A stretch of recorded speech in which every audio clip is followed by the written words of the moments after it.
যুবক ভাইরা শোনো, যেহেতু আসমানের মালিক আমি আল্লাহ, জমিনের মালিক আমি আল্লাহ, পাহাড়ের মালিক আমি আল্লাহ, পর্বতের মালিক আমি আল্লাহ, মানুষের মালিক আমি আল্লাহ, জনগণের মালিক আমি আল্লাহ, গাছপালার মালিক আমি আল্লাহ, পশু পাখির মালিক আমি আল্লাহ।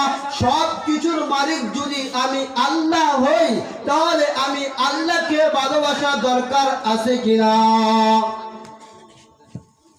যদি আমি আল্লাহকে ভালোবাসা দরকার থাকে, তাহলে আমি আল্লাহকে তো তোমরা ভালোবাসবা।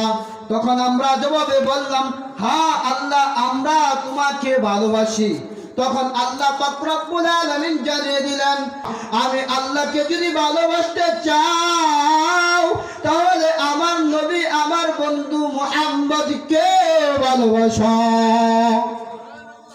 আল্লাহ পাক রব্বুল